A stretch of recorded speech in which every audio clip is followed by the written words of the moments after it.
बच्चे पर है, child पर है. Methods of new technologies are coming day by day. So we use those technologies to make our child learn only the teacher is speaking and the child is only listening to it. No, the teaching method will be interactive. Both the two-way process would be there. Teacher will be going to ask you questions and the students can also ask questions to teachers and they will answer. In the classroom you will find this method being implemented. Then there is experiential learning. What is experiential using different experiments and using our experience to make the learning more fun. Like for example, when we take the top water, when we introduce water concept, we make the students you bring water to the classroom and explore it, do various experiments. We do air experiments on air, gas, and so forth. So various experiments are also held. Evolving. Evolving means हम करते हैं हम हमारी activity is going on, we evolve them in there. So that they understand the concept and make it more relevant for them to learn. Next one. So our various basic method is activity based learning. Activity based learning the classroom throughout the year.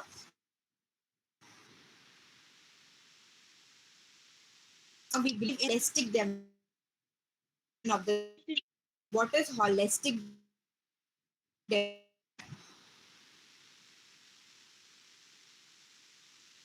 development factors of the student, like socio-emotional development, physical development. Physical mein there are two parts: fine motor skills and gross motor skills. Fine is when we use our fingers and gross is when we use our feet also. Okay, तो सब सारी activities होंगी जिसमें fine motor skills भी develop हो रही हैं, gross motor skills, socio emotional skills are being developed, emotional skills, aesthetic development is taking place through art and craft activities, and cognitive development is taking place through co-curricular and curricular activities. There will be rhyme recitation competitions, fancy dress competitions, and many other competitions for the holistic development of the child. Now let's have a look on the different activities that have been taken place past year.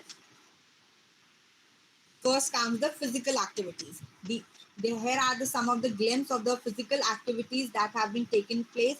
Like students have a taekwondo class, they have a swing area, they have a physical development class where hurdles, balls, and every hooplas, different materials are used for them to develop. Now we celebrate sports day also. Every year annual sports day is being created and students participate in drill, in races, in taekwondo activities. See, the students are being practicing taekwondo over here. Now we have the different events that have taken place over the year. We provide children with stage exposure. Now you will be saying that अभी तो हमारी online class है तो हमारे बच्चे को stage exposure कैसे मिलेगा? We have taken care of this. सारी एक्टिविटीज जो हम स्कूल में कराते हैं, like fancy dress, rhyme and story, depiction, show and tell, all these activities are being conducted in the online class. Also, student will be given a topic, enhance their confidence and their speaking skills. All the topics and the activities are concept based. जो वो concept learn कर रहे हैं, if they are learning about animals, तो उसके ऊपर हम activity we will be conducting. If they are learning about birds, तो activity related to that will be conducted. See the fancy dress, show and tell activities being conducted in the past year. Then we have Bal Mela, to build genius minds, to give children more opportunities to learn. Next, ma'am. Then there are special assemblies also being conducted with various themes to give children stage exposure and build their confidence and to have the different concept development. Puppet shows are being conducted online and offline to make the learning more fun for the students. This was the collaboration with Delhi Manchester conducted a puppet show for the students. Next come the celebration. Like I said, the mission of the school is blending the traditional with modern. So we don't forget our traditions. We celebrate all the festivals in the school online and offline, like Basant Panchami, Basant Panchami, Gandhi Jayanti is being celebrated. Students dress up as Gandhiji, Dandi March, all the concepts are being given to the students. Dashera, a Ramayana depiction is there, and last year also online we had a Ramayana Independence Day, Navratri. Nothing is being missed. We celebrate the international ones also. Halloween Day is also celebrated over here. Okay, now come to the experiential learning. Like I told you, in our teaching methodology, learning is also a part. So now let's see what are the activities that are taken as a part of experiential learning. We have a DAV kit where flashcards and puzzles and beads are there to make the children learn and have curiosity and to develop their fine motor skills. Next, ma'am.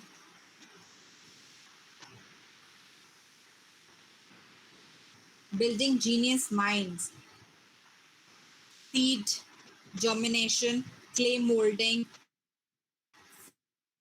fun activities,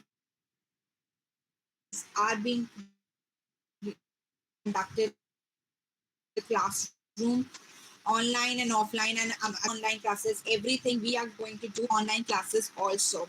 Happiness curriculum and taking care of all the needs of the students. Now, with the curriculum, we also take children for an excursions,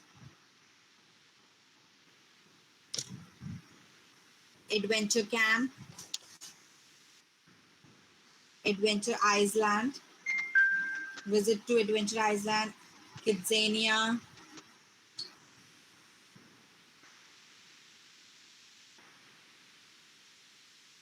Rajghat. Now, the parents, being the big support, are always involved in the activities. They do visit the school for different activities and be a part of it. Like parents have a school cricket team. All the fathers have collaborated and have a school cricket team also. You can also be a part of it. Then mother self participation is also there.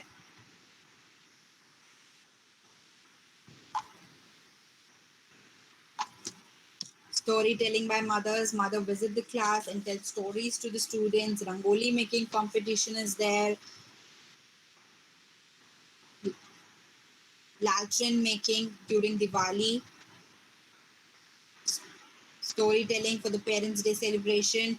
Grandparents' Day celebration. Grandparents are being invited to the school to celebrate with us. Kite flying. Okay, now when the school was shut down, global pandemic was there. Learning never stopped at ADDAV. Now this was all offline activities that you all have watched. Now let's have a look on the online activities that were carried on.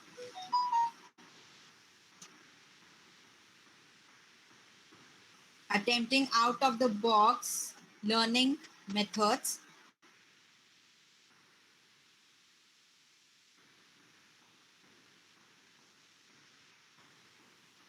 Connecting together and creating virtual learning environment.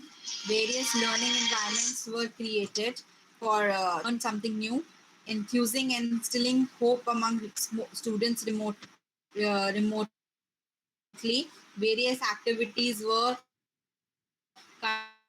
conducted for the students remotely where they learned unlocking without fire cooking, making different activities, craft activities were also there, and teachers have continued the odyssey, rejoicing hand in hand even during the trying times. And I would again say that we are always there for the students to help them out. All together, we will be able to overcome the challenge as we commit to building a better future. We will have a better future if we are hand in hand. Parents का भी हमें support चाहिए and teacher support is there. हम दोनों एक साथ work करके अपने हम बच्चों के लिए अच्छा environment create कर सकते हैं, a learning environment. Last thing, remember that schools are not closed, school buildings are closed. Teachers and staff are working harder than ever. So we request your cooperation for a better learning process. Thank you. Now moving forward.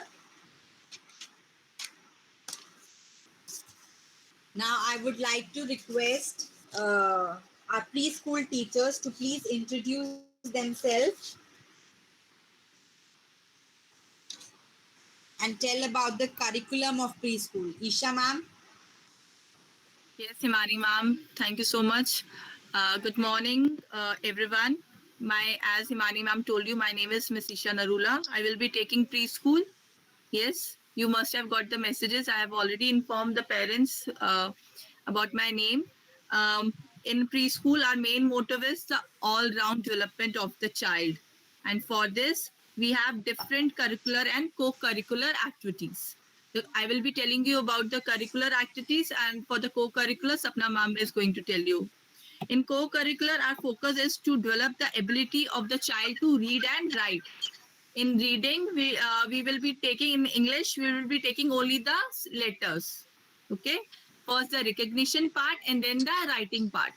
In the recognition of the letters, and for we will be developing fine motor so that the child is able to write. In maths, we are going to take numbers from letter 1 to 9 only. In maths, we are going to take letters 1 to 9. We are going to take different things like count and write, their formation. Our main focus on in preschool is the correct formation, the fine motor skills, so that the child is able to write properly. And in English, we are using the phonetic approach. हम ये नहीं बोलते ए, हम बोलते ए says Apple, ब says ball. Okay, ए को हम ए बोलते हैं, बी को हम ब बोलते हैं, सी को हम क बोलते हैं. This is the phonetic. हम साउंड से पढ़ाते हैं. Okay, so this is something new for the parents, because जब हम पढ़े थे तब ये फोनेटिक अप्रोच नहीं थी. Those who are the sibling case, they are aware that in DAV we use phonetic approach. ठीक है, मैंने क्या बताया, हम बी को ब बोलते हैं, तो आपको भी उसी तरीके से पढ़ाना है जिस तरीके से हम करवाएंगे, so that the child is not confuse. क्योंकि होता क्या है, हम पढ़ाते हैं क्लास में ब बॉल, ब बैट, ब बैग, और जब पेरेंट्स पढ़ाते हैं तो वो होता है B ball, B bat, B bag. तो जब हम ऑब्जर्व करते हैं, जहां हम रीडिंग करवाते हैं, तो बच्चा वो बी ही बोलता है, वो ब बोलता ही नहीं है, क्योंकि उसका अगेन एंड अगेन रिकैप्चुलेशन ब से हुआ ही नहीं. So we want your cooperation in that. We want the same things to be followed which we are doing in the class. Okay, तो हम पहले हम स्टार्ट करेंगे विद, हम स्क्रिबलिंग से स्टार्ट करेंगे. After that with scribbling we will be taking again the formation of different lines, standing, sleeping lines, and after that we will be taking the letters. ठीक है, in April month we will be taking standing, sleeping line, and slowly we will move towards the formation of letters in English.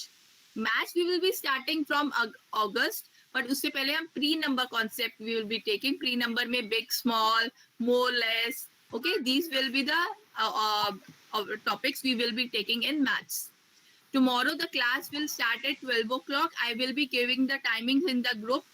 Please check the group every day so that you get the information. मैंने Google Meet के steps भी डाल दिए थे, how to open the Google Meet. कल morning में भी आपके पास link आ जाएगा, और वो link 1 month तक चलेगा.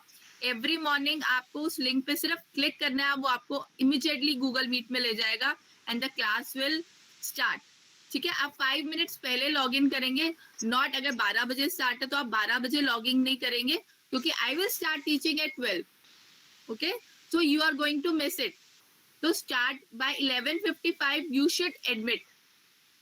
Once you click on the admission button, request will come to me, because I am getting a lots and lots of query कि मैम कैसे होगा, क्या होगा. तो that's why I'm explaining this again. जैसे ही आप WhatsApp पे जो लिंक है उस पर क्लिक करेंगे, आप immediately a request will come to me that a child wants to admit. तो जैसे ही I will accept the request, the child will get admit. Okay, and make sure जैसे आपने आज म्यूट रखा है, आप कल भी क्लास में म्यूट रहेंगे. Unless and until you require to ask me something, जब आपको कुछ पूछना होगा, you can write in the chat box. I will immediately ask you to unmute yourself and you can talk to me. Okay, for any query. Okay, after this, the co-curricular activities, Sapna ma'am is going to tell. Sapna ma'am. Hello, good morning, everyone. Myself, Sapna Rana. Am I audible? Hello, Isha ma'am. Ma'am, yes, Sapna ma'am, you're audible. You're audible. Yes, ma'am, you are audible. Myself, Sapna Rana. I'm going to take preschool classes this year. In co-curricular activities, we are going to develop fine motor skills and gross motor skills. Initially, for developing fine motor skills in students, we are going to take activities like scribbling activities. In initial days, we are going to take scribbling activities to develop coloring habits in kids. Now, then we are taking beading and lacing activities, clay molding activities, tearing, pasting, paper folding activities, and many types of printings like finger printing, thumb printing, paper crushing, vegetable printings. All these activities are going to develop the child's fine motor skill. Okay?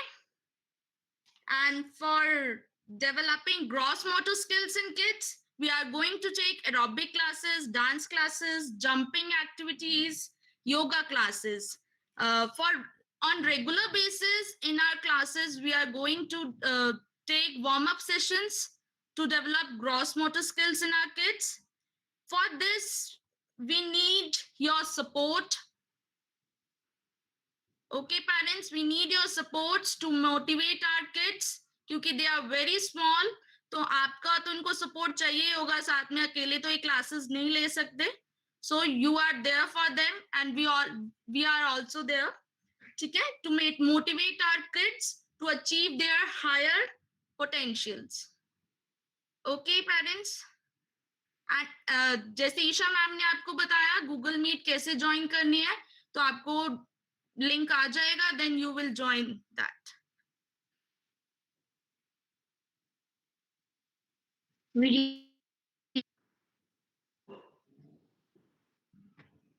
Okay, Himani ma'am. Yes, ma'am. Thank you so much. Thank you, Isha ma'am. Thank you, Sapna ma'am. Now we have a guest speaker with us, Dr. Mohit, who is going to tell you about the role of parents in the life of students. So I welcome Dr. Mohit.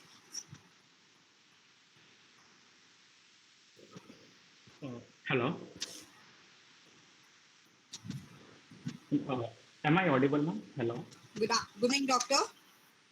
Yes, sir, you are audible. Okay. Good morning, everyone.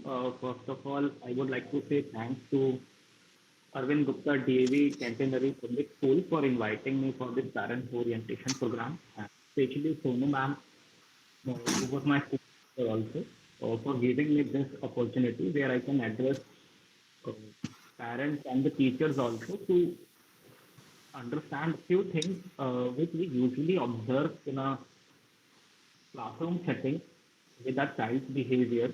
So it's a small presentation which I have made to just to give you a brief insight of what are the different behaviors that we see in a classroom setting, in a home structure, and how to deal with that. What are the professionals with whom a parent can contact? So it's a small PPT. So with this, I would like to start for today's session. So first thing is कि what we called as a challenging behaviour, होता क्या है challenging behaviour? तो simpler terms में हम लोग challenging behaviour तब कहते हैं when the behaviour of the child is interfering with the optimal learning. Optimal learning हो जाती है, ऑप्टिमल लर्निंग हो जाता है when we are sitting in classroom और उसमें हमारा बच्चा कितना सीख रहा है एनवायरनमेंट फ्रॉम द टीचर और फ्रॉम हिज क्लासमेट और द पीयर ग्रुप, उन लोगों के साथ वो कितना अटैच्ड है, उनसे कितना सीख पा रहा है। This is called optimal learning, जिसमें सारी चीज़ें इन्वॉल्व है, not only the teacher and the student, but उनके साथ जो बच्चे और पढ़ रहे हैं क्लास में वो उनसे देख के कितना सीखेगा, क्लासरूम के बाहर अगर वो है तो वहाँ कितना सीखेगा देख के। तो इन चीज़ों को सारी चीज़ें एक साथ होती, then we called it as optimal learning. और जब ऑप्टिमल लर्निंग बच्चों का नहीं होता है तो बहुत सारी प्रॉब्लम्स उनको स्कूल लाइफ में आती हैं। May be they will be weak in learning, academic performances poor होते हैं, पीयर ग्रुप इंट्रैक्शन उनका बहुत अच्छा नहीं होता है, इंस्ट्रक्शन फॉलोइंग में उनको बहुत प्रॉब्लम्स आते हैं। मैम या we are still on the first presentation. तो कुछ बिहेवियर्स होते हैं, हम लोग उनको अपनी टर्म्स में कहते हैं, थेरेपेटिक टर्म्स में अपोजिशनल बिहेवियर, जिसमें बच्चा हम जो भी काम उससे करवाना चाहते हैं वो उसके अपोजिट करते हैं। They start avoiding task, refuse करना शुरू कर देते हैं। कुछ ऐसे रिपीटेटिव मूवमेंट्स होती हैं जो बच्चा क्लास के अंदर करता है जिनका कोई पर्पस नहीं होता, जस्ट टू डिस्ट्रैक्ट अदर्स और to get attention from teachers और from anybody else in the classroom. तो अब बात करते हैं बच्चे क्यों करते हैं, व्हाई दिस बिहेवियर हैपन्स। तो दो चीज़ें होती हैं, एक आपका बच्चा अटेंशन लेने के लिए कर सकता है, कोई या तो वो अटेंशन लेने के लिए करेगा या वो उस काम को नहीं करने के लिए बिहेवियर शो करेगा। अगर एक दो बार होता है तो देन इट्स एक्सेप्टेबल, बट अगर ये डेली रूटीन का पार्ट हो जाता है कि भाई मैं ये राइटिंग तभी करूंगा जब आप मुझे कुछ देंगे, या मैं राइटिंग करूंगा ही sir sorry to interrupt you sir, आपकी वॉल्यूम बहुत कम आ रही है, please adjust your mic. Ma'am is it audible? Yes sir, you are audible but at a very low. Yes, ma'am अभी ठीक हो रहा है मेरा voice? Yes better. yes, it's Okay. better, sir. It's better now. Okay, so अब ये behaviour होता क्यों है? या तो बच्चा किसी चीज से दूर भागने का ट्राई कर रहा है, या वो किसी चीज या वो ऐसा काम करके बिहेवियर शो करके पेरेंट्स का या टीचर्स का अटेंशन लेने का ट्राई कर रहा है। तो ये दो रीजंस होते हैं जिनकी वजह से बच्चा बिहेवियर शो कर रहा है। अगर बच्चा दिन में एक या दो बार बिहेवियर शो कर रहा है then it is acceptable even at the home conditions और in the school conditions, because छोटे बच्चे करते हैं थोड़े बहुत टेंट्रम्स, बट अगर ये रेगुलर बेसिस पे होता है तो then it's a sign of concern कि we need some professional help, जिसके लिए पेरेंट्स अप्रोच कर सकते हैं किसी प्रोफेशनल को। और हम लोग बिहेवियर्स को दो पार्ट में डिवाइड करते हैं बीइंग अ थेरेपिस्ट। एक होगा हम लोगों का बिहेवियर जिसको हम लोग अटेंशन के लिए काम करते हैं, दूसरा होगा सेंसरी बिहेवियर। सेंसरी बिहेवियर्स होते हैं अगर हम लोग एटमॉस्फेयर से काफी सारे इंफॉर्मेशन लेते हैं, like through eyes, nose, touch, ears, taste, smell, इनके थ्रू अगर हमारा ब्रेन इन इंफॉर्मेशन को ठीक से प्रोसेस ना कर पाए तब बच्चों में कुछ सेंसरी डिफिकल्टीज होते हैं, जिनके लिए हम लोगों को सेंसरी इंटीग्रेशन एक थेरेपी होती है, we called it a sensory integration programme. उसके लिए बच्चे को हम लोग सजेस्ट करते हैं। तो ये हम लोगों के दो रीजंस हैं जिनके वजह से बच्चे बिहेवियर शो करते हैं, इधर टू टेक अटेंशन और टू हैव सेंसरी और टू टेक इन और take out sensory inputs. So now next is, अभी जब हम लोगों के बच्चे प्ले स्कूल से निकल के मेन क्लासरूम में आ रहे हैं, या इस साल काफी बच्चों के प्ले स्कूल्स नहीं हुए हैं बिकॉज ऑफ लॉकडाउन, तो क्या ऐसे इंडिकेटर्स हैं जो हम लोग एक क्लासरूम सिटिंग में या घर की कंडीशंस में देखें जिससे हमें ये समझ में आए कि मेरे बच्चे को कहीं ना कहीं पे एक थेरापिस्ट की या एक प्रोफेशनल की हेल्प चाहिए, तो let's start from very beginning. जब बच्चा 5-6 महीने का होता है, वहां से हम लोग चेक करना शुरू करते हैं। तो अगर बच्चा 6 महीने का है और वो अपने पेरेंट्स को देख के या अपने नोन पर्सन्स को देख के, जिनको वो डेली देखता है, उनको देख के स्माइल नहीं कर रहा है, सोशल स्माइल नहीं दे रहा है, then it's a very big concern. हम लोग जब छोटे बच्चों को जेस्चर शो करते हैं, फेशियल एक्सप्रेशंस बना के, साउंड्स के साथ स्माइल्स पास करते हैं, अगर बच्चा उनकी शेयरिंग नहीं कर रहा है, उन पे रिस्पॉन्ड नहीं कर रहा है, देन ही नीड्स सपोर्ट। अगर बच्चा आपका 1 साल का है और वो कुछ बेसिक चीजें जैसे बाय बाय पॉइंटिंग चीजों का, किसी चीज को बताना कि मुझे ये चाहिए, चाहे वो जेस्चर से हो या एक्सप्रेशंस के साथ हो, अगर ये नहीं कर रहा है, बैबलिंग नहीं कर रहा है 12 महीने तक, जब वो 12 महीने का हो गया है, 12 महीने के बच्चे यूजुअली सिंगल वर्ड्स बोलना शुरू कर देते हैं। बट अगर आपका बच्चा सिंगल वर्ड तो छोड़िए, बैबलिंग भी नहीं कर रहा है, तब भी it's a sign of delay and you should seek a professional help. Same thing for the 16 months old. 16 months का बच्चा डबल वर्ड्स बोलना शुरू कर देता है, मम्मा पापा दादा दादी, ले लो दे दो, तो मम्मा ले लो मम्मा दे दो। तो अगर डबल वर्ड्स भी वो नहीं बोल पा रहा है, सिंगल वर्ड्स पे ही है till 16 months of age, then also you need speech therapist और you need a therapeutic help.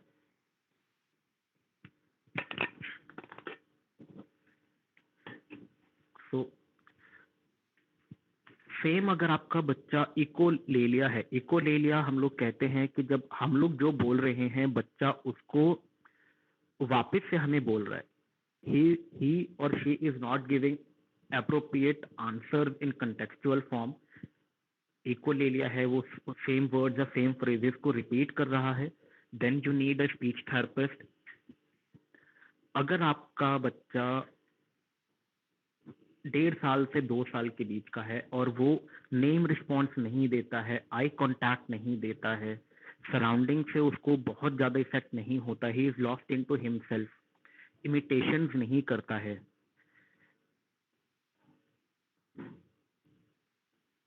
आपकी वॉइस पे रिएक्शंस नहीं देता है, घर के अंदर कौन आ रहा है कौन जा रहा है, उसके अड़ोस पड़ोस से कौन पास कर रहा है, वो इन चीजों को भी अगर ऑब्जर्व नहीं कर रहा है, then definitely these are the signs जिनके लिए immediately a child will be needing therapeutic support और मेडिकल इंटरवेंशन और थेराप्यूटिक इंटरवेंशन।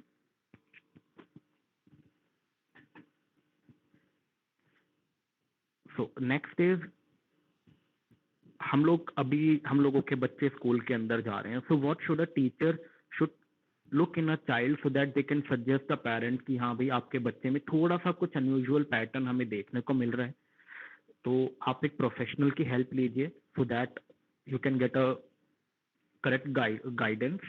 तो क्लासरूम सिचुएशन में अगर कोई भी बच्चा मे बी 2-3 ईयर्स और 2 to 4 ईयर ऑफ एज, उसका सिटिंग टॉलरेंस बहुत पुअर है, एक जगह बैठ नहीं रहा है, काम नहीं कर रहा है, हम लोग जो इंस्ट्रक्शंस दे रहे हैं वो उसको समझ में नहीं आ रहे हैं, और समझ में भी अगर आ गए हैं तो he is not able to respond to those instructions, then a child needs therapeutic support.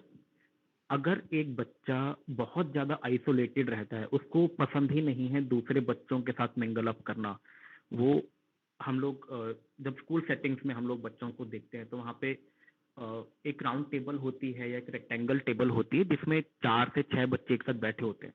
तो अगर बच्चे को उस ग्रुप के अंदर बैठने में प्रॉब्लम हो रहा है, because of any reason, this may be sensory, it may be behaviour, वो बहुत लेस इंटरेक्टिव है दूसरे बच्चों के साथ, then also a child needs some kind of support. Same way 2 to 4 year of child, अगर उसको प्रॉब्लम हो रहा है सोशल एटिकेट समझने के लिए कि जब हम लोग लंच के लिए बैठते हैं तो मेरे साथ 4 बच्चे और होंगे मेरे टेबल पे, या मैं एक बर्थडे पार्टी में गया हूँ तो वहाँ पे एक बर्थडे पार्टी हो रही जिसमें शोर होगा, केक कटिंग होगी, डांस म्यूजिक सब चल रहा होगा, और वो वहाँ से अपने आप को आइसोलेट करने का ट्राई करता है बाय शोइंग टेंट्रम। वहाँ पे बहुत क्राई करना, बहुत चीखना चिल्लाना कि मुझे वहाँ से ले चलो, then this kind of social isolating behavior is one of the concern or is one of the noticeable sign जो एक बच्चा शो करता है कि उनको एक थेरापेटिक अप्रोच उस बच्चे को चाहिए होगा या किसी भी एक थेरेपिस्ट का उनको हेल्प चाहिए होगा। ये थे हम लोगों के सोशल इमोशनल कंसर्न जो बच्चा हमें शो करेगा। इसके बाद नेक्स्ट होते हैं कि क्लासरूम सेटिंग में या एक घर के अंदर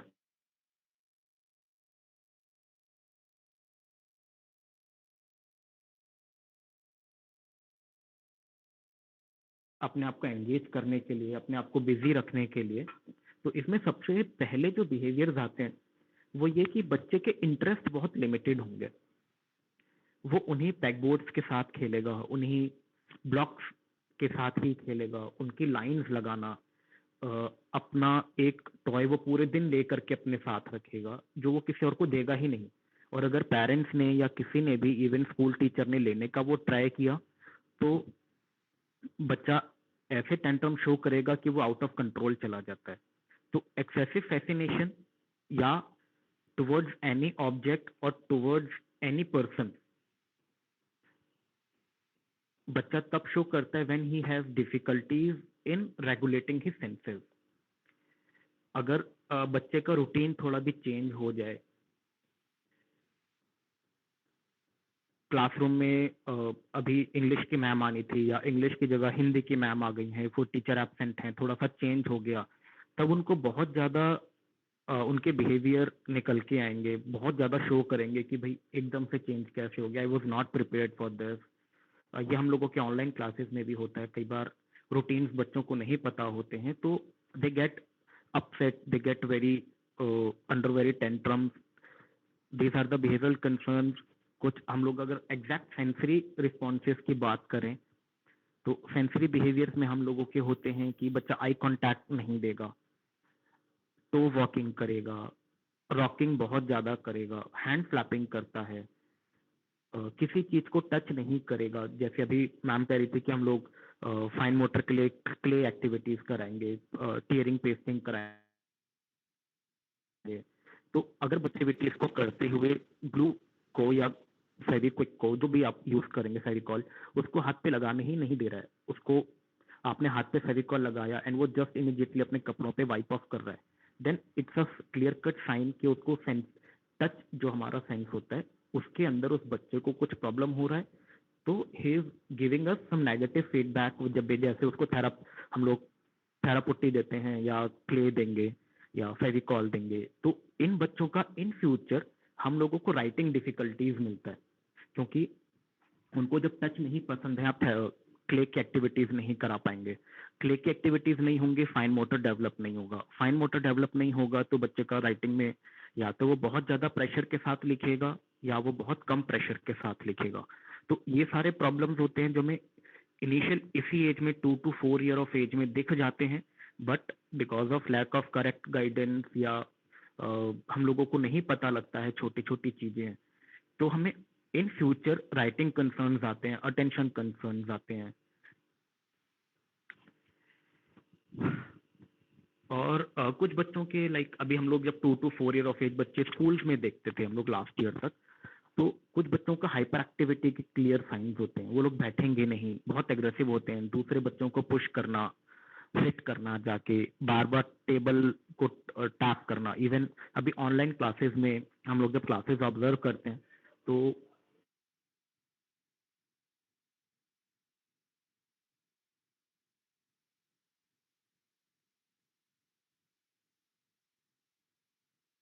फिजिट करते हैं या उनके हाथ में जो भी सामान है उनसे वो खेलना शुरू कर देते हैं।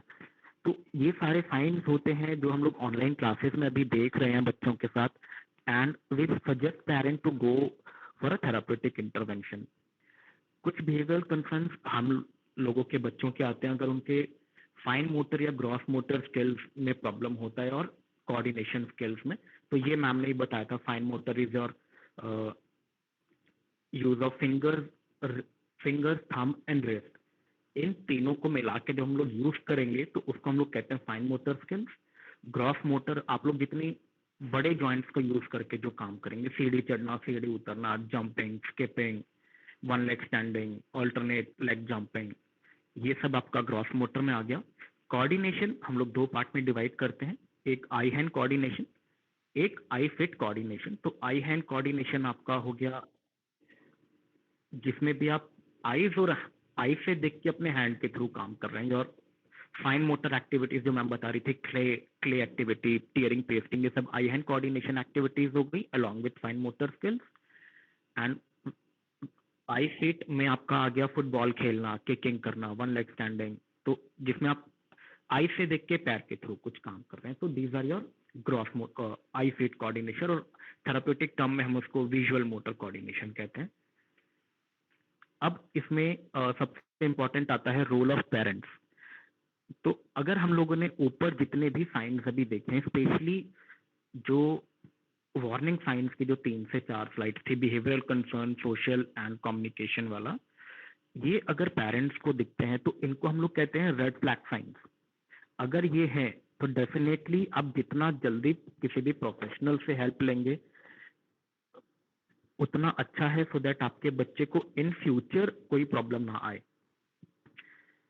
नेक्स्ट जो पेरेंट को करना होता है कि जब हम लोग को दिखता है कि बच्चे में थोड़े बहुत प्रॉब्लम्स आ रहे हैं बिहेवियर वाइज, सेंसरी वाइज, तो हम लोग अपनी पूरा डे रूटीन इस तरीके से करते हैं कि हम पूरा दिन अपने बच्चे के साथ बिताने का ट्राई करते हैं, उसको हेल्प करने में ट्राई करते हैं,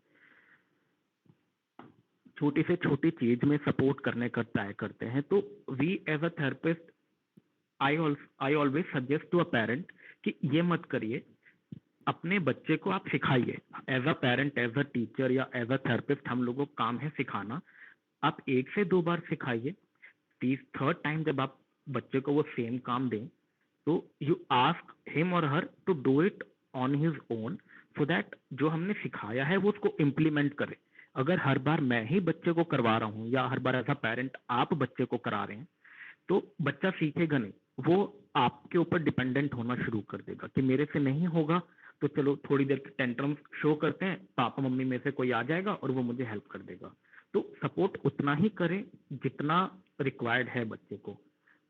don't make your child dependent on you, नहीं तो वो अभी से अगर डिपेंडेंट होगा तो जो 5th 6th क्लास में जाएंगे और इवन बड़ी क्लासेस में जाएंगे, हम लोगों के पास 9th 10th के बच्चे जब आते हैं तो प्रॉब्लम्स कुछ नहीं होते, but still they don't want to write, क्योंकि हमेशा से उनको पेरेंट्स ने कभी होमवर्क करा दिया, कभी ट्यूशन टीचर ने होमवर्क करा दिया, तो वो डिपेंडेंट होना शुरू हो जाते हैं।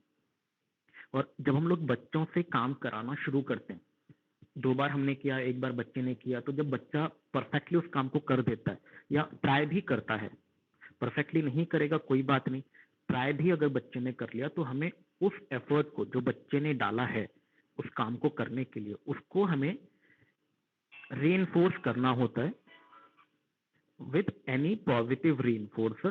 पॉजिटिव रीइंफोर्सर कुछ भी हो सकता है। बीइंग अ थेरेपिस्ट हम लोग बहुत ज़्यादा हाई फाइव, हाई 10 स्माइली, जो एक स्कूल सेटिंग में होता है, स्माइली बना दिए, स्टार दे दिया, ये सब कर सकते हैं। Parents can be physical, like वो पेरेंट्स किस कर सकते हैं, हक कर सकते हैं, but in a therapy centres we are not allowed to do those things, but parents अपने घर पे अपने बच्चे के साथ कर सकते हैं। तो जैसे ही बच्चा आपका कुछ भी अच्छा काम करता है उस बिहेवियर को एनहांस करिए बाय यूजिंग पॉजिटिव रीइंफोर्सर्स। अब इसमें सबसे इम्पॉर्टेंट चीज जो आती है कि when our child is non verbal है, इकोलेलिया है, या वो बहुत लिमिटेड सेंटेंसेस बोल सकता है या बोल पाता है, उस टाइम पेरेंट्स का क्या होता है कि भाई पूरा सेंटेंस बोलो, हमें तो समझ में नहीं आ रहा है। तो पेरेंट्स अपनी तरफ से फोर्स करते हैं बच्चे को या रीइंफोर्स करते हैं कि पूरा सेंटेंस बोलो तभी आपको हम लोग ये काम करेंगे। तो उसमें होता क्या है, बिकॉज बच्चे का एक अपनी लिमिटेशंस हैं कि वो पूरा सेंटेंस नहीं बोल पाएगा, वो आधा बोलता है, आधा हमें समझना होता है, या उनकी टूटी फूटी लैंग्वेज में से हमें अपना वो समझाने का ट्राई करो और हमें समझना होता है। तो वहाँ पे कई बार एज अ पेरेंट गुस्सा कर जाते हैं कि हम इतनी देर से आपको बोल रहे हैं, आप पूरा बोलिए, बट आप नहीं बोल रहे हैं। तो वहाँ बच्चे को भी उतना ही गुस्सा आता है कि भाई मैं तो आपको समझा रहा हूँ जितना मेरे को आता है, जितना मैं बोल पाता हूँ या जितनी मेरी अंडरस्टैंडिंग है, बट आप समझ नहीं रहे हैं। इस बिहेवियर को जब हम लोग तोड़ते हैं या करेक्ट करते हैं तो हम लोग पेरेंट्स की ट्रेनिंग करते हैं। उनको ये समझाया जाता है कि आपके बच्चे के पास एक लिमिटेड वोकैबुलरी है, उसी लिमिटेड वोकैबुलरी में से आप समझने का ट्राई करिए। हर बार आपका बच्चा फुल सेंटेंस नहीं बोलेगा, वो जितना बोल रहा है लुक फॉर द जेस्चरल कम्युनिकेशन, उसके एक्सप्रेशंस क्या आ रहे हैं, वो आपसे क्या बात करना चाह रहे हैं, आप उसको समझिए। जितने कम में वो समझा रहा है उतने कम में आप इनिशियली समझ जाइए, धीरे धीरे उसको फोर्स करिए या धीरे धीरे उनको मोटिवेट करिए कि वो फुल सेंटेंसेस में जाए। नहीं तो होता क्या है, हम लोग एक बार नहीं समझे, 2 बार नहीं समझे, 3 बार नहीं समझे, 4th टाइम आपका बच्चा आपके पास आएगा ही नहीं। उसके दिमाग में यही जाएगा कि उन्होंने समझना तो है नहीं, तो मैं अपना जाके टाइम वेस्ट क्यों करूंगा उनके साथ। तो बच्चा फिर आपको कोई भी प्रॉब्लम उसको होगा, तो since he has limited vocabulary, limited language है, तो वो कम्युनिकेशन बहुत अवॉइड करेगा पेरेंट्स के साथ।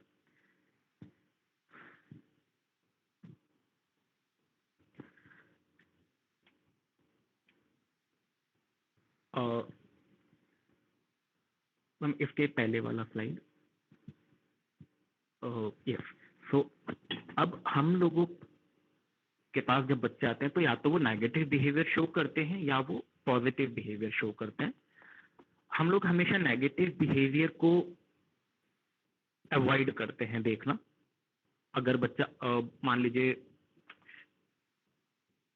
मैं डाइनिंग टेबल पे बैठा हुआ हूँ या मैं अपना ड्राइंग रूम में बैठा हूँ, बच्चा आया, उसने उठा के पेन नीचे फेंका, तो मैं इस कंडीशन को अवॉइड करूंगा कि उसने पेन नीचे फेंका क्योंकि वो मेरा अटेंशन चाह रहा था। अटेंशन हम लोग सबसे जल्दी देते हैं जब बच्चा नेगेटिव काम करता है। बच्चे ने किचन में जा करके प्लेट नीचे गिरा दी, हमने मम्मी की आवाज आ जाती है, अभी क्या तोड़ा किचन के अंदर जाके। बट अगर वही बच्चा उस नीचे गिरी हुई प्लेट को ऊपर रख देगा तो कोई नोटिस नहीं करता है। तो हम लोग हमेशा नेगेटिव बिहेवियर्स को कट डाउन करते हैं और पॉजिटिव बिहेवियर्स को हमेशा रिवॉर्ड में रखते हैं। तो जैसे ही आपका बच्चा कुछ भी अच्छा काम करे तो always give him some kind of reward. वो प्रेज हो सकता है, वो खाने के आइटम्स हो सकते हैं, वो स्पीकर, हाई फाइव, कुछ भी हो सकता है। और नेगेटिव रीइंफोर्सर्स को आप जितना कट कर सकते हैं उतना कट करिए, सो दैट आपके बच्चे के हम लोग ये समझाना चाह रहे हैं बच्चे को कि आपके नेगेटिव बिहेवियर से हमें कोई फर्क पड़ेगा नहीं, बट जब आप अच्छे काम करेंगे तो you will get a reward. और बच्चे then a kid gets motivated to do good act or to show a very good behavior in terms of society, in terms of classroom behavior। वहां पे उनको बहुत अच्छे से हम लोगों ने देखे हैं चेंजेस आते हैं बच्चों में। बट इसमें एक बहुत क्लेवर हम लोगों को यहाँ होना पड़ता है, हम लोग क्या रीइंफोर्सर यूज कर दें। तो रीइंफोर्सर हमेशा ऐसा होना चाहिए जो बच्चे को मोटिवेट करे। और ये जरूरी नहीं है कि जो रीइंफोर्सर आज मेरे बच्चे को अच्छा लग रहा है वो कल भी अच्छा लगेगा, या जो मैंने आज दिया वही आज मंडे है तो मैंने दे दिया, वही फ्राइडे को उसको दूं तो फिर से उनको अच्छा लगेगा। तो रीइंफोर्सर हम लोगों को बहुत ध्यान से as per the child interest ध्यान रखने होते हैं और उन्हीं को ही यूज करना होता है। और ये भी ना हो कि आप बच्चे को हर एक्ट के बाद या हर एक्टिविटी के बाद उसको एक रीइंफोर्सर दे रहे हैं कि अच्छा भाई खाना खा लो ये मिल जाएगा, पानी पी लो ये मिल जाएगा, पढ़ाई कर लोगे तो ये मिल जाएगा। ऐसा भी नहीं, हम लोग नहीं कर सकते, नहीं तो उनको एक आदत हो जाती है रीइंफोर्सर लेने की। कई बार बच्चे फिर आपके साथ ये करेंगे कि भाई मैं काम तो कर दूंगा, पहले आप ये बताइए देंगे क्या। तो लालच उतना ही रखें जितना हम लोग बच्चे से काम करवाना चाहते हैं या जितने में बच्चा एडिक्टेड ना हो। सो ये हम लोगों को घर पे करना होता है और स्कूल में भी सेम अप्रोच यूज होती है। नेक्स्ट इज अब अगर बच्चा हम लोगों के बिहेवियर शो कर रहा है या रेड फ्लैग साइंस शो कर रहा है, तो सबसे पहले किसको कांटेक्ट करें? तो सबसे पहले हम लोग सजेस्ट करते हैं कंसल्ट अ पीडियाट्रिशियन और अ साइकोलॉजिस्ट, और पीडियाट्रिशियन में भी not the regular pediatrician. We always suggest to consult developmental pediatrician because they are specialized in dealing with the kids जिनके behavioral concerns होते हैं या जिनके developmental delays होते हैं, developmental problems होते हैं. Psychologist may be not with the adult psychologist but with those जिनका background child psychology का होगा, उनके साथ. अब अगर आपका बच्चा अर्ली रेड फ्लैग साइंस जो हम लोगों के थे वो शो कर रहा है, तो you can skip the first 2 part. You can directly approach any occupational therapist या ABA थेरेपिस्ट, बिकॉज ये दोनों ही कैपेबल होते हैं आपके बच्चे का एक प्रोग्राम डिजाइन करने में कि आपके बच्चे को जो सोशल, बिहेवियरल या सेंसरी इश्यूज आ रहे हैं उनको टेक केयर करके एक प्लान बनाएं, और वो प्लान घर पे भी फॉलो हो और थेरेपी सेंटर में भी फॉलो हो, जिससे बच्चे को ज़्यादा बेनिफिट मिले. सेम अगर आपके बच्चे को लैंग्वेज डिलेज हैं, वो 12 मंथ की एज तक बैबल नहीं कर पा रहा है, 16 मंथ की एज तक वो सिंगल वर्ड्स नहीं बोल पा रहा है, सिंगल बोल रहा है, डबल पे नहीं गया, फ्लरिंग ऑफ स्पीच है, लिप्स पूरे बंद नहीं करता है, माउथ हमेशा ओपन रहता है, टंग सकिंग के प्रॉब्लम है. आजकल बच्चों में चूइंग इश्यूज बहुत आ रहे हैं. At the age of 3 to 4 बच्चा सॉलिड फूड पे नहीं च्यू करता है, सॉलिड फूड नहीं ले रहा है, हमेशा सेमी सॉलिड पे है, पेरेंट्स ग्राइंड करके देते हैं. तो in that case you can approach speech therapist और ऑक्यूपेशनल थेरेपिस्ट बोथ, जो कि आप लोगों को हेल्प कर सकते हैं फॉर हिज बेटर ओरोमोटर प्रोग्राम के लिए, ताकि उनका चूइंग, सकिंग, बाइटिंग इम्प्रूव हो. सो this is all for what I was having today. If anyone is having any questions or concerns, they can ask or they can message.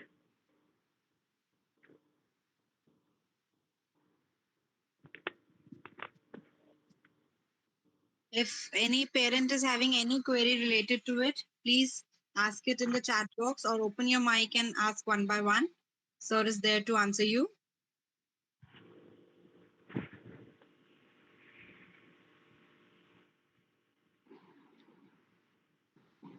I think parents are hesitating as they are new to the school and new to all our environment. Thank you, Dr. Mohit, for Thank you, guiding ma'am. our parents. So valuable time you have given to them. I think most of the queries have been resolved. I have a question here, if you could hear me. Thank you, Ms. Kakkad. Sir, just wanted to ask you that all of a sudden, my son, he's going to be 4 right now, but all of a sudden he never used to cry, but now for anything and everything, if he wants his work to be done, which actually we used to avoid, he started crying to grab attention. What is the best way to, curb that? Yeah, okay, ma'am. What I got your question is that your child is crying for most of the things he want, if I'm correct. Yes sir. Okay. तो that case में हम लोग इसको 2 part में divide करते हैं. एक वो चीजें जो आपके बच्चे के लिए जरूरी हैं, एक वो जो उनके लिए जरूरी नहीं है. तो जब हम लोग उन चीजों की बात करते हैं which is required for your child, तो वो हम लोग एक बार बच्चे ने मांगा, हमने दे दिया कि भाई आपको स्कूल के लिए पेन पेंसिल चाहिए या कुछ भी, वॉट एवर ही नीड्स, और वो एक्सेप्टेबल है, तो हम लोग उनको एक बार में दे देंगे. अगर आपके बच्चे ने कोई ऐसी चीज मांगी है जो आप नहीं दिलाना चाहते हैं या नहीं दे सकते, दैट एज फ्रेम, बच्चा छोटा है या वॉट एवर, तो एक बार का नो का मतलब होता है नो, दैट्स इट. अगर आपके बच्चे ने आपके नो को यस में चेंज करा लिया by showing any kind of tantrums, तो वो एक बार ट्राई करेगा, उसने देखा कि भाई मैं 2 मिनट रोऊंगा, मम्मी ने या पापा ने मेरे को वो चीज दिला दी. नेक्स्ट टाइम आप सोच के बैठे हैं कि भाई आज इसको नहीं देना है, बट बच्चे ने टेंट्रम शो किया 2 की जगह 3 मिनट, 4 मिनट, 5 मिनट। 5 मिनट के बाद आप ब्रेक हो गए, आपने उनको जो भी चीज उन्होंने मांगी वो दे दी। अब इसमें आते हैं 3rd या 4th डे में, आप भी सोच के बैठे हैं कि भाई आज तो बिल्कुल भी नहीं देना है, बच्चा भी सोच के बैठा है कि आज भी लेके मानूंगा ही मानूंगा चाहे कुछ हो जाए। बच्चे ने अपना थ्रेशोल्ड लास्ट डे का कंप्लीट किया 5 मिनट रोने का, उसके बाद उसने देखा कि भाई आज तो 5 मिनट भी नहीं माने, तो रोने से फर्क नहीं पड़ेगा। अब वो क्या करेगा, अब वो अपना दिमाग यूज करेगा, वो जाके अपने आप को सेल्फ हिटिंग में चला गया, वो सेल्फ हिटिंग करेगा वो, बट वो हिटिंग ऐसी जगह करेगा जहां पे उनको चोट ना लगे, बट आपको उतना ही पेन हो ये देख के कि मेरा बच्चा दीवार पे जाके सर मार रहा है या बेड पे जाके अपने आप को हिट कर रहा है। तो और तब आप उसको वो उसका सामान जो उसने मांगा था डिजायर्ड आइटम वो दे देंगे। अब अल्टीमेटली यहाँ पे क्या हो रहा है, हर बार आपका बच्चा जीत रहा है और आप उसके रोने की टेंडेंसी को बढ़ाते जा रहे हैं। तो इसलिए अगर हमने एक बार नो बोलते हैं तो नो में अब उसमें बच्चा कोई भी बिहेवियर शो करे, हमने अगर बोल दिया है कि ये आइटम आपको नहीं मिलेगा, दैट मीन्स कि वो फिर नहीं मिलेगा, आप चाहे कुछ भी कर लें।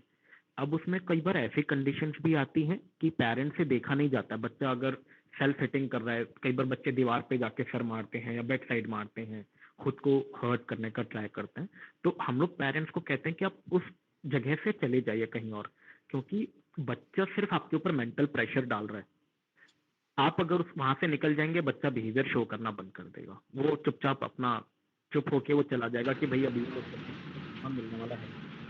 तो करेक्ट इंडिकेशन बच्चे को देना है कि ये चीज आपको मिलेगी, हमने एक बार में दे दी, ये मैंने मना कर दिया है तो कुछ भी कर लो ये नहीं मिलेगा। तो यही एक स्ट्रैटेजी होती है जो हम लोग घर पे सजेस्ट करते हैं पेरेंट्स को, और and this is the best way, क्योंकि बच्चे को आप मार के नहीं समझा सकते, आप गुस्सा करके नहीं समझा सकते। द ओनली थिंग इज कि आप अपने आप को थोड़ा सा स्ट्रिक्ट करना पड़ेगा, थोड़ा सा फर्म करना पड़ेगा कि भाई नहीं देना है मतलब नहीं देना है। तो I think I have taken your question. Yes, sir. Yes, sir. Thank you. Appreciate it. And so one Thank you more so much, question. sir. Is it possible to address? Thank you, Dr. Mohit. Thank you ma'am.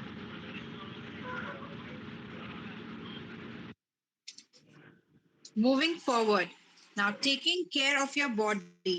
It's not only the place you have to live. To make our body fit and a better place to live, we have with us Miss Varsha Khanna, the fitness trainer, who is going to talk about kids' health and ways and means to be fit. So I welcome Miss Varsha to please come and enlighten us.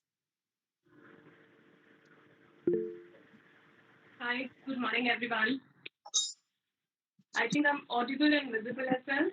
Yes, ma'am. Yes, ma'am. Good morning, ma'am. Good morning, everyone. Hello, and interesting topic, and everybody knows कि kids की health का आजकल सबसे important issue है. हम लोग जब भी as a fitness trainer, like this is my 18th year in the field, and I have been working in this field from last 18 years. बहुत सारे लोगों से मिली हूँ, बहुत सारे age group को cater किया है exercises कराते हुए, and I'm certified from University of London. So during these years of my life, मैंने हमेशा देखा है जो पेरेंट्स हैं वो मिस करते हैं अपने किड्स की हेल्थ का, नॉट इन टर्म्स कि वो वैक्सीनेट नहीं करवाते हैं, नॉट इन टर्म्स कि वो डॉक्टर केयर नहीं देते हैं, बट उनका फिजिकल फिटनेस जो एस्पेक्ट है ना बच्चों का, वो हमेशा मिसगाइड हो जाता है। होता क्या है कि हम लोग एक्सरसाइजेस को और बच्चे के प्ले को, ग्राउंड प्लेइंग को मिक्स कर देते हैं।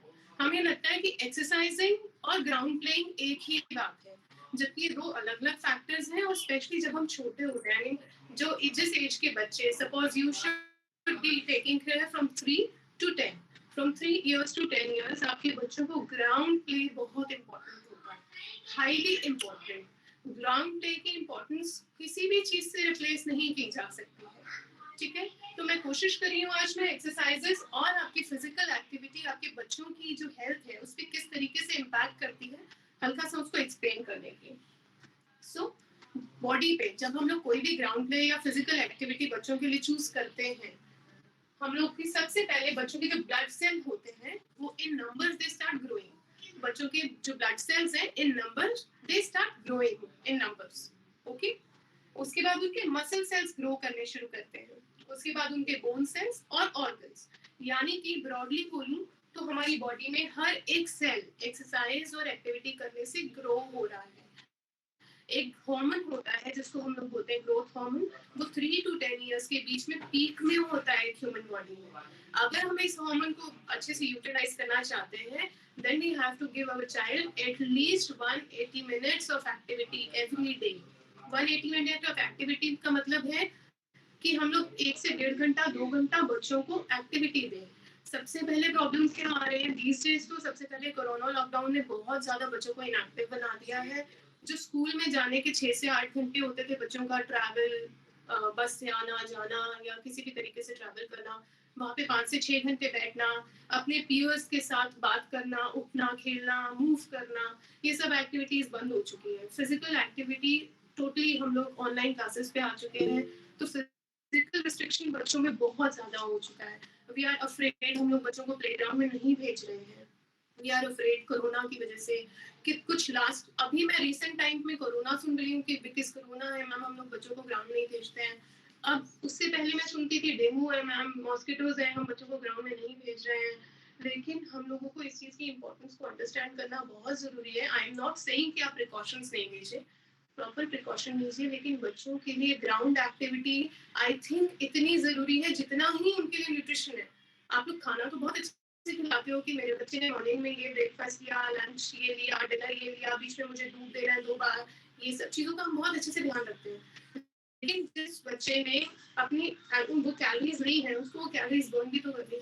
और बच्चे हम लोगों से बहुत ज्यादा हाइपर एक्टिव होते हैं because of the growth hormone. I told you, जब ग्रोथ हार्मोन पीक पे होता है वो आपके चाहने पे भी वो बैठेंगे नहीं. अब होते हैं कई बार होता है ना ऐसा कि हम बच्चों को बोलते हैं कि एक जगह टिक जाओ, बट वो नहीं टिकते बिकॉज उनके हार्मोन्स इस तरीके से डेवलप हो रहे होते हैं. तो उस चीज को हमें बहुत ज्यादा ध्यान रखना है कि हम उसको पॉजिटिव वे की तरफ डायरेक्ट करें, उन हार्मोन्स को पॉजिटिव वे में डायरेक्ट करें ताकि हमारा ब्लड, मसल, बोन, ऑर्गन हर तरीके के सेल जो है बॉडी में डेवलप करें, ग्रो करें. इसी एज में 3 to 10 में ही सब कुछ डेवलप होना है और बहुत अच्छा है. तो इस वजह से प्लीज अपने बच्चों को 1 घंटा, 1.5 घंटा, 2 घंटा फिजिकल एक्टिविटी जरूर दीजिए.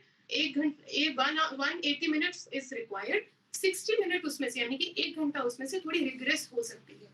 Regress can be anything. They can run, they can do cycling, they can do ground playing, they can just roam around on the swings. वो कुछ भी कर सकते हैं.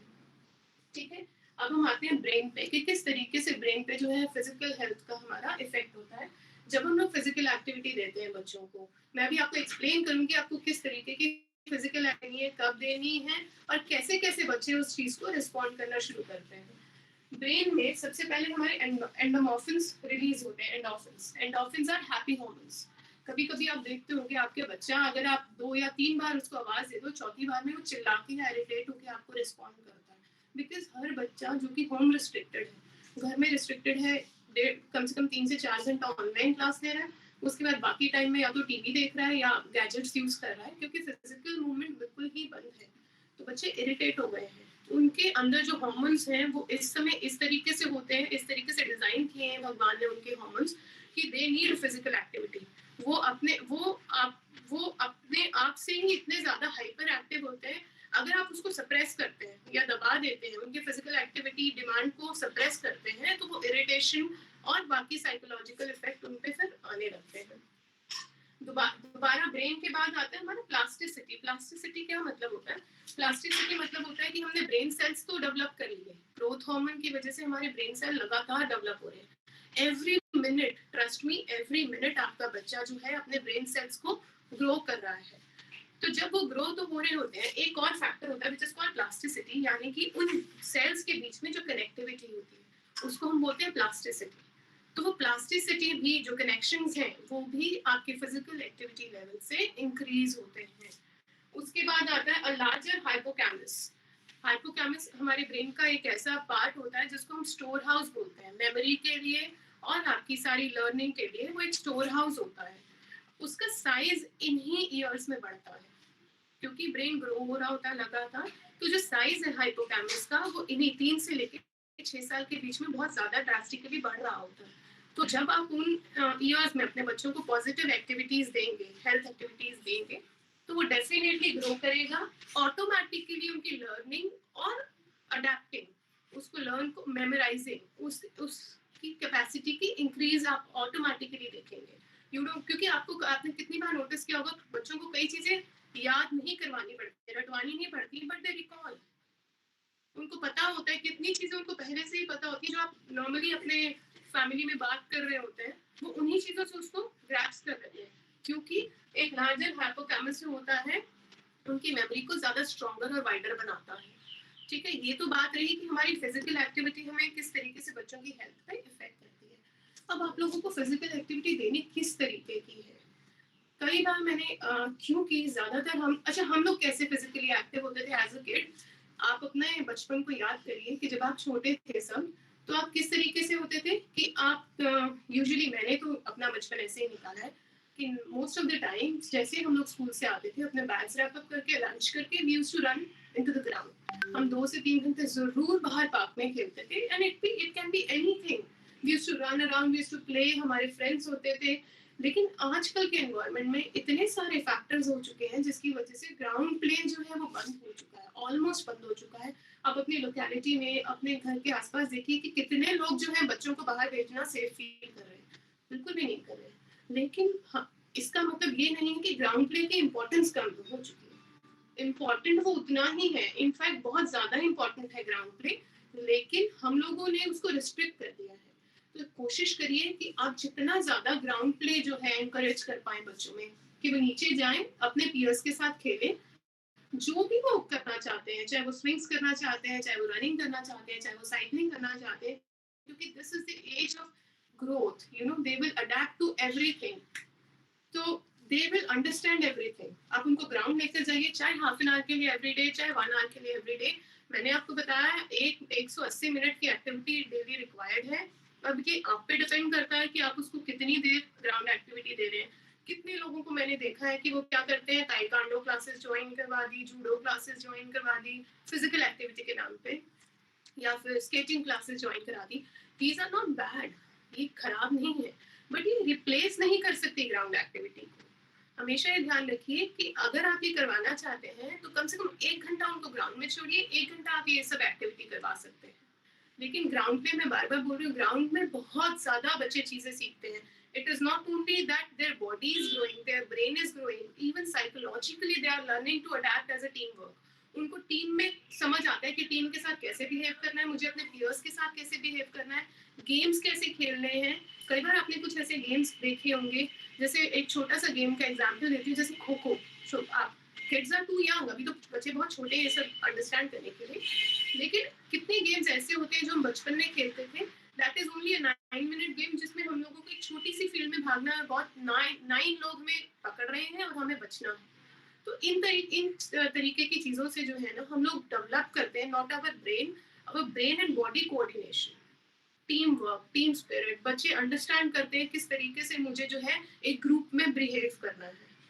ठीक है, तो इन चीजों को बहुत ज्यादा इंपॉर्टेंस देनी है आपने। ग्राउंड प्ले को सबसे ज्यादा इंपॉर्टेंस देनी है। बाहर डेंगू है, बाहर कोरोना है, आई कैन अंडरस्टैंड एवरीथिंग। अपने हाइजीन और अपने प्रॉपर प्रोटोकॉल्स को फॉलो करिए, और लेकिन अपने बच्चों को प्लीज ग्राउंड प्ले के लिए एनकरेज करिए। ठीक है, नेक्स्ट पोर्शन पे जो आ रही हूँ, विच इज लाइक न्यूट्रिशन। मुझे न्यूट्रिशन सबसे ज्यादा जो है बॉदर करता है इस एज के बच्चों के लिए, क्योंकि पहले हम लोगों के साथ क्या हुआ करता था, हम लोगों को जंक के नाम पे, जब हम छोटे होते थे, जंक के नाम पे क्या चीजें अवेलेबल होती थी, आपको याद होगा, वो शुगर केन के पीसेस होते थे जिसको हम गंडेरी बोलते हैं, पॉपकॉर्न्स, पीनट्स, ये सब चीजें हमारे को जंक के नाम पे अवेलेबल होती थी। लेकिन अब जंक जो है वो टोटली रिप्लेस हो चुका है। Kids are available with ice creams, kids are available with chips, kids are available with drinks. क्या क्या चीजें उनके पास इजीली अवेलेबल है, चॉकलेट्स, ये इजीली अवेलेबल है। तो हम लोग मंच किया करते थे इन चीजों पे, ये लोग मंच करते हैं इन चीजों पे। तो डेफिनेटली इनका न्यूट्रिशन लेवल जो है वो हमसे बहुत कम है, लेकिन फिजिकल फिटनेस लेवल हमारे जैसा है ही नहीं। हम लोग इतना ज्यादा ग्राउंड प्ले किया करते थे, इनके पास वो अपॉर्चुनिटी भी नहीं है। जंक की भी जो ऑप्शंस है वो टोटली चेंज हो चुकी हैं। तो इस वजह से हमें इन सारे फैक्टर्स को बहुत ज्यादा ध्यान रखना है क्योंकि अब हम उतना हेल्दी फूड अपने बच्चों को नहीं दे पा रहे हैं। आप हर चीज देखिए, आप मिल्क ले लीजिए, वो इतना अडल्ट्रेटेड होता है। आप हर चीज देखिए, अडल्ट्रेशन इतनी है, तो न्यूट्रिशन हम उतना नहीं दे पा रहे हैं। लेकिन आपकी कोशिश हमेशा ये रहनी चाहिए कि हम लोग उनकी फिजिकल एक्टिविटी लेवल को बढ़ाकर रखें, क्योंकि वो पहले से ज्यादा कैलोरीज ले रहे हैं। एक चिप्स के पैकेट में एक मील के जितना कैलोरी होता है, पूरे मील के जितना। तो अगर आपके बच्चे ने एक चिप्स का पैकेट खाया तो कैलोरीज तो ऑलमोस्ट वो डबल ले लिया उसने, लेकिन उसने बर्न कहीं नहीं किया। तो इस मोमेंट पे हमारी फिजिकल एक्टिविटी लेवल को हमने और बढ़ाना चाहिए और इंकरेज करना चाहिए बच्चों को कि वो खेलें कूदें। घर में उनको हम लोग रिस्ट्रिक्ट नहीं कर सकते हैं। They are not bound to home, they are not meant to bound to home, you know. You have to take them out, you have to take them to park, they should play in an open ground area. It is the way they have to grow up, you know, it is the way they have to grow up. It is not this कि हम लोग उनको एक restrictive 2 4 5 कमरों के घर में उनको हमने एक प्ले रूम बना के दे दिया है, उनके टॉय सेट करके दे दिया, वो वहाँ खेलते रहते हैं। नो, आउटडोर एक्टिविटी हर चीज के लिहाज से इम्पोर्टेंट है। You can say it's from vitamin D to everything. हर चीज हमें ग्राउंड में जाने से मिल रही है, तो प्लीज ग्राउंड प्ले को एनकरेज करिए। न्यूट्रिशन पे सबसे इम्पोर्टेंट जो मुझे प्रॉब्लम आती है और जो मैं फेस करती हूँ हमेशा, जो मैंने देखा है इतने रिसेंट ईयर्स में, वो ये देखा है कि जब हम बच्चे छोटे होते हैं तब मदर्स बहुत खुश होती हैं कि इसने एक परांठा खा लिया या दूसरा परांठा भी खा लिया। They are very happy, they feel कि एज अ मदर मैं भी होती हूँ, मैं आई हैव 8-year-old सन, तो मैं भी खुश होती हूँ कि जब वो एक पूरा अच्छे से अपना मील फिनिश कर लेता है, उसके अलावा भी वो कुछ एड ऑन चीजें भी खा लेता है, तो आई एम हैप्पी। बट मुझे ये बैलेंस हमेशा मेंटेन करके रखना है कि उसकी रिक्वायरमेंट कितनी है और मैं उसे दे कितना नहीं। अभी तो क्या हो रहा है, अभी तो हम लोग बिकॉज हम चाहते हैं कि हमारा बच्चा ग्रो करे अच्छे से, तो हम लोग उनको ज्यादा फोर्स फीडिंग भी करते हैं, और ले लो और ले लो, ये और ले लो, कर्ड और खा लो, एक पराठा और खा लो, बटर और ऐड कर लो। लेकिन ग्रेजुअली ये हमारी हैबिट फॉर्मेशन हो जाती है, बच्चे का एपेटाइट भी उतना हो जाता है। जिस बच्चे का एपेटाइट 1 से 1.5 पराठे का या 1 से 1.5 रोटी का होना चाहिए, उसका एपेटाइट हम लोग खुद ही इंक्रीज करके 3 रोटी पे ले आते हैं। और फिर बाद में जब वो ओबीज हो जाता है 10 से 11 साल पे आने पे या 7 से 8 साल पे आने पे, उस समय तो हमें अच्छा लगता है, वो क्यूट चीक्स हमें अच्छे लगते हैं कि चबी चबी लग रहे हैं बच्चे।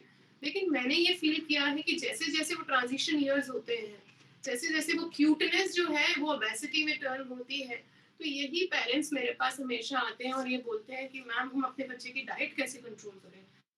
डाइट तो बचपन में आप ही ने मैनिपुलेट किया ना, बचपन से आप ही नहीं सिखाया है ना कि 2 की बजाय तीसरी रोटी भी ले लो, या फिर 2 की बजाय तीसरा पराठा ले लो, उसके ऊपर इतना सारा बटर डालो। ये तो हमने ही एजुकेट किया है ना सब कुछ। या फिर हमने ही उनके हैंड में चिप्स के पैकेट दिए एज एन ऑल्टरनेटिव कि और कुछ नहीं समझ आ रहा, आप ये पकड़ लो। तो ये सब चीजें हम लोग बचपन से ही we have to guide them कि this is right, this is wrong, ये इतने प्रोपोर्शन में खाना है, ये इतने प्रोपोर्शन में खाना है। इन चीजों को हमेशा आपको थोड़ा सा ध्यान रखना है। बच्चों की फिटनेस पे बहुत ज्यादा ध्यान रखना है। गूगल पे जाइए, BMI कैलकुलेटर्स होते हैं, बॉडी मास इंडेक्स कैलकुलेटर्स होते हैं, अपने बच्चे का बॉडी मास इंडेक्स कैलकुलेट करिए। सब चीजें ऑनलाइन अवेलेबल है, उनको कैलकुलेट करके देखिए कि किस रेंज में आपके बच्चे की हेल्थ आ रही है। अगर आपको लग रहा है बच्चा बिलो एवरेज है तो उसकी हेल्थ पे वर्क करिए, उसके न्यूट्रिशन पे वर्क करिए। अगर आपको लग रहा है बच्चा एवरेज है तो जिस तरीके से चल रहे हैं चलते रहिए। बट बीइंग अ ट्रेनर हमेशा कोशिश ये रहती है मेरी कि बच्चे जो है आउटडोर एक्टिविटीज के लिए, ग्राउंड प्ले के लिए एनकरेज हो। Fine. So, anybody has any query? Hello? Hello? Am I audible to everyone? Yes, Yes, ma'am. Yes, You ma'am. are audible? Yes, ma'am. You're Anybody audible. has any queries? क्योंकि बहुत सारे parents जो है मैं feel करती हूँ अपने बच्चों को हेजिटेट करते हैं ग्राउंड भेजने में। तो please if you have any queries regarding that. No, ma'am. Fine, thank you. So this is all for the day. I actually want आप अपने बच्चों को encourage करें, ग्राउंड में भेजें, डरे नहीं। जब वो बाहर जाएंगे तो ही उनकी इम्यूनिटी जो है वो ज्यादा डेवलप होगी।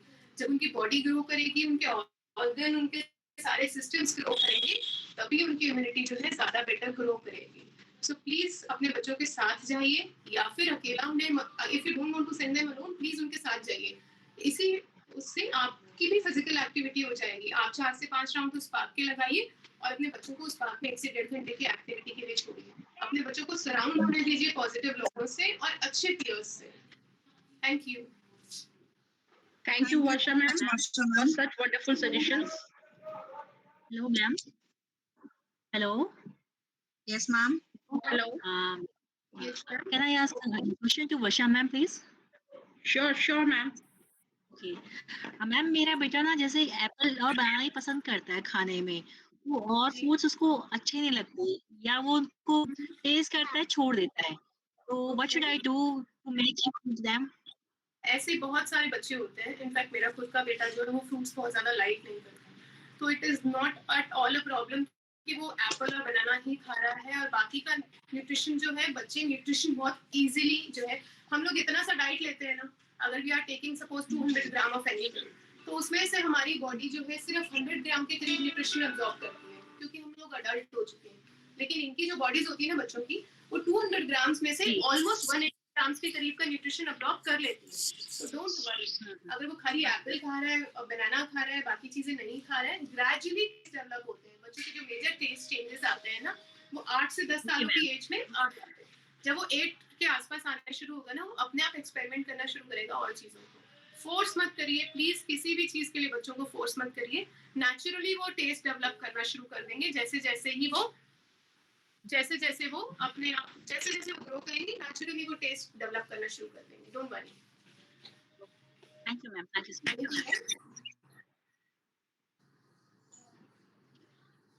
Any other parent?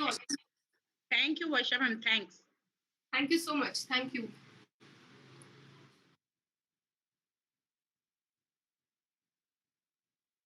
Now, moving forward, I want to request Sonu ma'am to please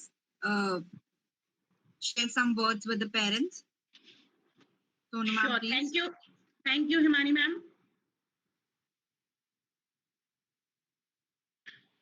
Am I audible to everyone? Himani Yes, ma'am? ma'am. Yes, You are. ma'am. Yes, ma'am. You are audible, ma'am. Yes, ma'am, you are audible. Okay. yes yes I just want to welcome all my new parents here, those that joined AGDAV family in 2021. On behalf of AGDAV School, I'm happy to welcome you all in the session 2021 and 2022. We are looking forward to a productive partnership with you to ensure that our children can achieve their highest potential. We recognize that to be successful in life, our children need support from both home and school. Now we are the partners. As partners, we share the responsibility for our children's success and want you to know that we will do our very best to carry out our responsibilities. We complement our academic curriculum with our interesting co-curricular activities. These help our children to be well-rounded and grounded. We aim to educate the children with the blend of online and offline learning process. Numerous models are designed by our efficient staff members where they would act as key facilitators for parents' interactions. We focus more on the joyful learning of the child and allow them to accommodate and adjust the gaps that have crept in due to the unprecedented times. School and parental cooperation is highly desirable in the coming months. And what we firmly believe that teachers and parents need to work together in helping students to adapt to the situation at each level. I have firm conviction that if we work together unitedly, we can expect the best outcomes from these young, energetic minds. Safeguarding mental health of the children remains our first priority, and by being vigilant and adopting appropriate coping mechanisms, we can help students to get through the challenging times while ensuring their physical, mental, and emotional well-being. As a supervisor, I believe 2021-22 will be amazing because we believe in having high expectations for all children, providing relevant and challenging learning experiences to improve student achievement and supporting the health and well-being of our students. My door is always open for you. Anytime I have given my number, email ID, call, you can WhatsApp me just to talk to me for any of your queries, any of your problems. I will be there for you 24/7. You can put your queries on WhatsApp or you can mail me and I value your input and suggestions for school's improvement. Together, we will provide your children with innovative and engaging learning experiences that are rigorous, relevant, and help them build relationships while making real-world connections. We focus on allowing the children to enhance their inherited talents, skills, and to establish the values and ethos of AGDAV institution among them. I feel privileged to be part of this school family. I thank for your support and look forward to meet you soon in this year. As per the government or directorate will give us the instructions to open the school offline. Definitely, we are meeting soon. We are waiting for you there. Thanks everyone for being such a patient listener. Over to Himani. Thank you so much, ma'am. With this beautiful words of our supervisory ma'am, we end our orientation program. Thank you, ma'am. And we look forward to a great beginning. Thanks, everyone. Preschool